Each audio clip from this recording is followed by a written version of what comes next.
Aujourd'hui, on se retrouve ensemble pour une nouvelle vidéo où on va parler cette fois-ci d'un sujet extrêmement important, surtout en France, qui est la défiscalisation. Donc, dans cette vidéo, on va voir les bases de la défiscalisation. Donc, il faut savoir que c'est la première vidéo d'une très longue série où je vais couvrir l'intégralité des placements que tu peux faire pour défiscaliser.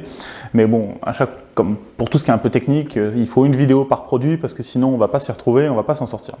Alors, le but de cette vidéo, c'est de définir ce que c'est vraiment que la défiscalisation, comment ça fonctionne, de bien revoir aussi comment fonctionne l'impôt en France, parce que c'est important de comprendre comment l'impôt fonctionne en France pour bien comprendre comment est-ce qu'on peut défiscaliser.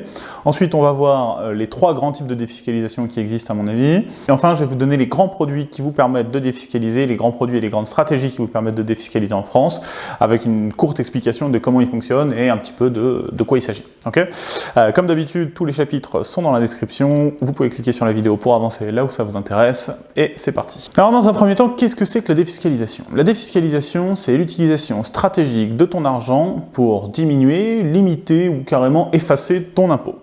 Et quand on dit effacer ton impôt, on parle de tous les types d'impôts, mais principalement de l'impôt sur le revenu, qui est aujourd'hui celui qui est le plus facilement éliminable de tous les impôts. Il y a plusieurs types d'impôts en France, et l'impôt sur le revenu, c'est celui où il y a le plus de trous, c'est-à-dire que c'est celui où le code des impôts, tout simplement, a le plus d'exceptions, a le plus de... Mais si vous faites ceci, eh ben vous pouvez économiser temps, d'accord? Et donc du coup, on a tendance à se concentrer sur l'impôt sur le revenu. C'est pas forcément le seul impôt qu'on peut supprimer, mais c'est quand même le premier auquel on pense, parce que c'est un des plus élevés, et c'est surtout un des plus faciles à shooter. Alors, comment fonctionne l'impôt en France? Il faut bien comprendre en fait comment ça fonctionne, parce que ça va notamment justifier d'un des grands types d'optimisation fiscale dont on va parler plus tard. Comment fonctionne l'imposition pour un particulier, c'est très important de comprendre. Alors déjà, ce qu'il faut savoir, c'est qu'en France, il y a 5 taux d'imposition aujourd'hui. Alors merci au ministère de l'Intérieur pour cette jolie infographie. Donc comme on voit, premier taux, 0% jusqu'à 10 000 euros. Si tu gagnes moins de 10 000 euros par an, tu es à 0% d'imposition, tu ne payes pas d'impôt sur le revenu, première chose. Ensuite, jusqu'à 25 000 euros, tu vas payer 11% d'imposition. Donc sur tous les revenus que tu as touchés entre 10 et 25 000 euros, tu vas devoir payer 11% d'imposition. Ensuite, sur tous les revenus jusqu'à 73 000 euros, tu vas devoir payer 30% d'imposition. Sur tous les revenus ensuite jusqu'à 158 000 euros, tu vas devoir payer 41%. Et enfin, la dernière tranche, pour tout ce qui est au-dessus des 158 000 euros, c'est 45% d'imposition. D'accord ? Donc, ça, c'est la base. Ce qu'il faut voir, par contre, c'est qu'en fait, c'est pas le seul impôt que tu payes. L'impôt sur le revenu, aujourd'hui, l'impôt vient avant tout le reste, en fait. Et c'est intéressant de comprendre comment ça fonctionne. Donc ça, il faut l'expliquer. La base, en fait, c'est, du coup, tu vas toucher des revenus, d'accord? Tes revenus, c'est le résultat de ton travail, de tes investissements, de tout un tas de choses. Mais du coup, tu vas toucher des revenus, d'accord? Si on prend les revenus du salariat, puisqu'aujourd'hui c'est ce qui concerne la majorité des Français, on va prendre l'exemple d'un salarié pour bien expliquer comment fonctionne l'impôt pour les particuliers. Tu as d'abord tes revenus, ok? Sur tes revenus, on enlève instantanément 45%. C'est les charges salariales et les charges patronales. Ça, c'est ce que ton patron paye avant de te verser ton salaire. Donc ensuite, tu as ton salaire net, donc tes revenus nets. Et ensuite, arrive tout de suite, après tes revenus nets, ton impôt sur le revenu. Alors toi, tu te dis, bah non, je ne le paye pas tout de suite. Mais en fait, dans la hiérarchie, si. Parce que ton impôt sur le revenu, il est calculé sur l'intégralité de tes revenus nets. Il n'est pas calculé sur ce qui te reste une fois que tu as acheté ta télé, acheté ta bouffe, payé ta voiture, payé ton logement, tout ça. Non, l'impôt sur le revenu, il arrive tout de suite après tes revenus nets. D'accord? Dans la hiérarchie. Ensuite, Ensuite, tu vas avoir tout ce qui est impôts locaux, tu vas avoir par exemple la taxe foncière, ce genre de choses-là, les impôts un petit peu moins punitifs que l'impôt sur le revenu, d'accord? Mais tu vas avoir tous ces autres impôts-là qui vont venir se mettre là. Et ensuite, tu as une grande catégorie d'impôts qu'il ne faut jamais oublier, c'est la TVA. Donc la TVA, 20%, entre 5,5% et 20% en fonction de ce que tu achètes, mais c'est une taxe sur tout ce que tu dépenses en fait. À chaque fois que tu vas dépenser ton argent après en France, tu vas payer la TVA. Et la TVA aujourd'hui, c'est un des très très gros impôts, c'est l'impôt qui rapporte le plus en France. Et du coup, il ne faut pas l'oublier celui-ci. Donc globalement, ce qu'on voit, c'est revenus, impôts, revenus théoriques, impôts, revenus nets, théorique aussi, puisque du coup, en fait, ils ne sont pas nets d'impôts pour l'instant, ils sont juste nets des premières charges. Ensuite, donc, impôt sur le revenu, impôts, autres impôts, TVA, et enfin, tu as ton argent, et donc du coup, une fois que tu as déduit tout ça, bah forcément, il t'en reste plus beaucoup. Et donc, le but de la défiscalisation, c'est tout simplement de faire sauter ces échelons-là, un à un, et d'essayer de limiter au maximum ce que tu payes sur chacun de ces échelons-là, forcément. Donc ça, c'était pour comment fonctionne l'impôt. Maintenant, les trois grands types de défiscalisation. Le premier type de défiscalisation, c'est la défiscalisation qu'on va appeler immédiate. Ça veut dire que tu vas faire un placement, donc tu vas mettre ton argent quelque part, et ça va réduire ton impôt sur le revenu instantanément. D'accord? On va prendre l'exemple par exemple du PER. Si tu es dans la tranche d'imposition 30%, donc entre 25 et 73 000 euros, tu vas mettre, on imagine 5 000 euros sur ton PER cette année. Ces 5 000 euros, ils vont être déduits de tes revenus imposables, et du coup, ils vont te permettre une économie d'impôt de 1 500 euros, puisque tu es dans la tranche 30%, 30% de 5 000 euros, c'est 1 500 euros. Okay, et donc ça, c'est instantané, ça va t'économiser ton impôt instantanément, et voilà, tu as eu une réduction d'impôt, bien joué, félicitations, tu as diminué ton impôt de 1 500 euros. Bon, pour le faire, tu as dû investir 5 000 euros, mais c'est quand même bien d'avoir récupéré 1 500 euros à l'État français, tout en faisant un investissement qui, en plus, va te rapporter de l'argent plus tard. Le deuxième type de défiscalisation, cette fois-ci, ça va être la défiscalisation en décalé, d'accord? Par exemple, si aujourd'hui, on va prendre pour expliquer ça, pour illustrer ça, le PEA.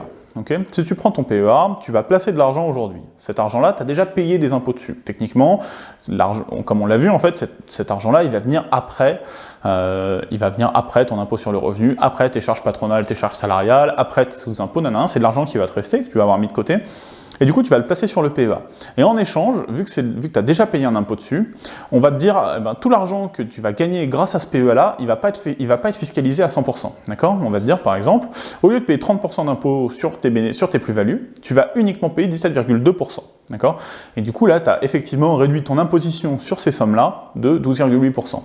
Ce qu'il faut comprendre, c'est que généralement, surtout quand on parle d'investissement, c'est plus intéressant de faire de la défiscalisation décalée. La défiscalisation immédiate, c'est très intéressant au début parce que ça va te permettre de constituer ton patrimoine plus vite et peut-être d'investir plus d'argent, tout ça et tout. Parce que forcément, si tu mets 5 000 euros sur ton PER, que tu récupères 1 500 euros et que ces 1 500 euros-là, tu les remets sur un autre placement, par exemple ton PEA, et bien à ce moment-là, tu vas augmenter ton patrimoine plus vite parce que tu as plus d'argent qui est disponible. Cela dit, à la fin du PER, les sommes, elles vont être refiscalisées. Tu vas repayer ton impôt sur le revenu sur tout ce que tu vas sortir de ton PER.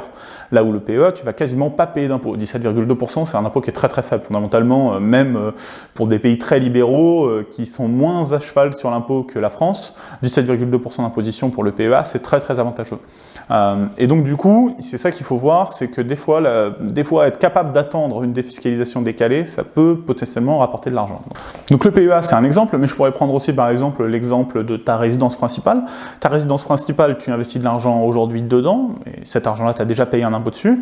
Par contre, quand tu vas revendre ta résidence principale, tu ne paieras pas d'impôt sur la plus-value que tu vas réaliser sur la vente immobilière. D'accord? Donc voilà, ça c'est un exemple de défiscalisation décalée. Et là, pour le coup, ça peut valoir vraiment le coup de revendre sa résidence principale. Et enfin, il va y avoir la défiscalisation d'arbitrage. Celle-ci, c'est un petit peu plus compliqué, c'est celle dont on parle un peu moins parce que c'est un peu plus compliqué et c'est un peu moins fashion. Mais par exemple, c'est la défiscalisation que tu vas avoir si jamais tu as ta propre entreprise. D'accord? Si tu es à ton compte, si tu as une entreprise, une SARL ou même une SCI par exemple, pour gérer ton immobilier, ça va te permettre des optimisations fiscales qui sont très intéressantes.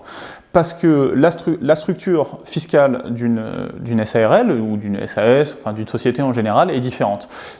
C'est d'abord tu as tes revenus, ensuite tu as tes dépenses et ensuite tu as ton impôt. D'accord? Là où pour un particulier c'est revenus, impôts, dépenses, une société ça va être revenus, dépenses, impôts. Et donc du coup, tu vas payer uniquement ton impôt sur ce qui reste. Donc même si on te dit, tu payes 70% d'impôt sur ta société, ce qui n'est pas le cas, mais pour donner un exemple extrême, si tu dépenses tout ton argent avant dans des choses dont tu as besoin, qui vont te permettre de rapporter encore plus d'argent, tout ça, et 70% de zéro, ça reste zéro, d'accord? Et donc du coup, la structure fiscale d'une société, c'est très intéressant, et du coup, c'est intéressant pour certaines personnes de créer des structures comme ça pour gérer une partie de leur activité. Peut-être que tu fais pas que du salariat, peut-être que tu fais quelques trucs à côté, et à ce moment-là, avoir une SARL, ça va être utile, une SARL ou une SAS, ça va être utile. Pareil, si tu fais de l'immobilier, du locatif, tout ça et tout. Une SCI, ça va valoir le coup parce que ça va te permettre de défiscaliser, de prendre en compte tes coûts, tout ça, donc, et de pas forcément payer ton impôt sur les coûts que tu vas avoir, tout ça. Donc c'est très intéressant. Un autre avantage, par exemple, quand tu es en SARL ou en SAS, tu ne payes pas la TVA sur tout ce que tu achètes. Bon, mine de rien, comme je le disais, c'est un gros impôt la TVA aujourd'hui, et du coup ça c'est utile. Donc ça c'est un type d'arbitrage, ça veut dire société plutôt que particulier, mais tu as d'autres arbitrages, par exemple un arbitrage géographique, je sais pas, si par exemple tu décides d'investir dans l'immobilier au Portugal, en Grèce, en Thaïlande, je sais pas, peu importe, et ben peut-être que tu vas payer moins d'impôts sur ton immobilier ou sur tes revenus locatifs dans ces pays-là que ce que tu paierais en France. Et donc du coup là c'est un arbitrage géographique, c'est possible aujourd'hui, c'est pas forcément recommandé toujours en fonction des pays dont on parle, mais l'arbitrage géographique c'est quelque chose qui existe et qui peut potentiellement te permettre de réduire ton impôt aussi. Et donc maintenant on va donner un peu quelques exemples, quelques grands exemples par catégorie du type de défiscalisation que tu peux faire, d'accord? Donc on va commencer par ma catégorie préférée, les investissements. Donc numéro 1 c'est le PER, comme j'en parlais plus tôt, donc le plan épargne retraite, qui te permet de défiscaliser 10% de tes revenus annuels. Donc tu peux enlever de tes revenus tous les ans 10% si tu les places sur ton PER, et qui du coup t'offre une réduction d'impôt proportionnelle en fonction de ton taux marginal d'imposition. Donc si tu es dans la tranche 30%, tu vas économiser 30% des 10%, si tu es dans la tranche 41%, tu vas économiser 41% des 10%, et ainsi de suite, et ainsi de suite. Ok ? Donc le PER, c'est de la défiscalisation immédiate.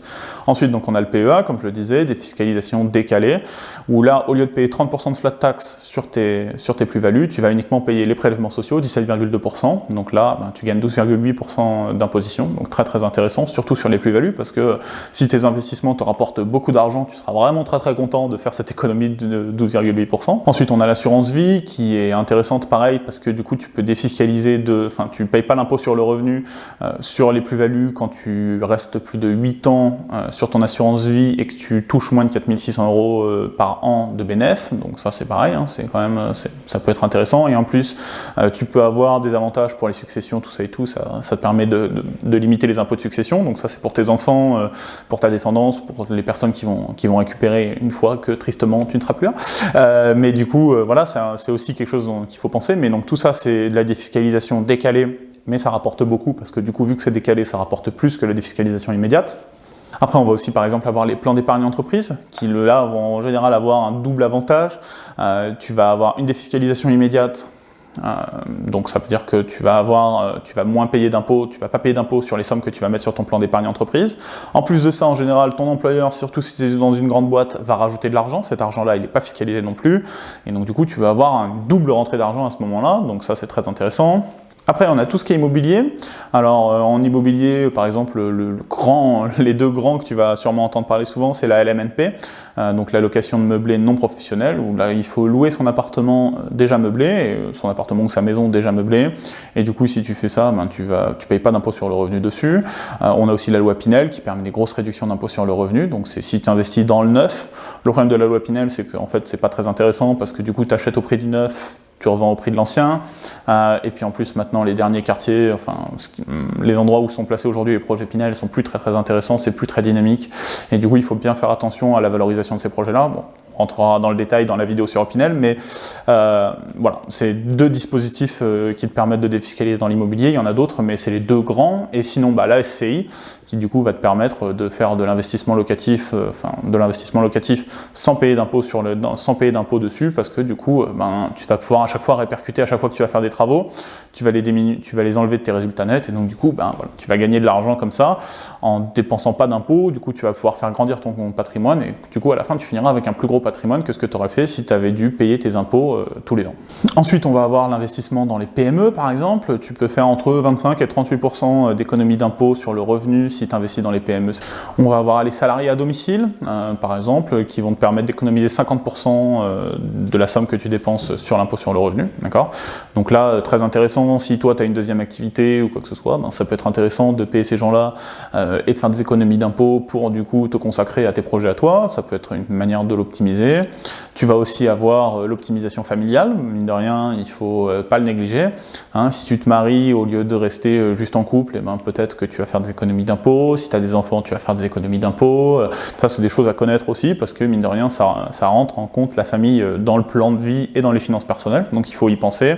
Et après, tu vas avoir d'autres types d'investissements. Par exemple, des fois, tu peux investir dans les forêts en France, tu peux investir dans l'audiovisuel pour la production de films, voilà, ce genre de choses-là. Tu peux aussi, par exemple, faire des dons. Alors là, les dons, ça rapporte pas d'argent, mais ça te permet de défiscaliser, donc c'est quelque chose à voir aussi. Si ton objectif, c'est uniquement que l'État touche pas d'argent, tu peux défiscaliser comme ça. Mais bon, le problème du don, c'est qu'effectivement, ça rapporte pas d'argent, donc c'est peut-être un petit peu moins pertinent pour nous, pour cette chaîne-là, pour les finances personnelles, mais c'est une manière de défiscaliser. définitive. Donc voilà un petit peu pour les bases de la défiscalisation. J'espère que la vidéo elle était claire, que ça a été simple. Si c'est pas le cas, s'il y a des questions, il ne faut pas hésiter à les poser en commentaire. Hein. Je réponds à tous les commentaires, je prends le temps, même s'il y a besoin de faire des explications bien détaillées dans les commentaires, je le fais toujours avec plaisir. Donc n'hésitez pas à poser des questions si jamais quelque chose n'est pas clair. Et du coup, sur la prochaine vidéo sur la défiscalisation, on commencera par couvrir le PER, qui est une bonne manière de commencer. Et d'ici la fin de l'année, on aura couvert l'intégralité des placements que tu peux faire pour défiscaliser, dans l'espoir que l'année prochaine, tu payes beaucoup moins d'impôts. Merci d'avoir regardé la vidéo et on se retrouve à la prochaine. Ciao!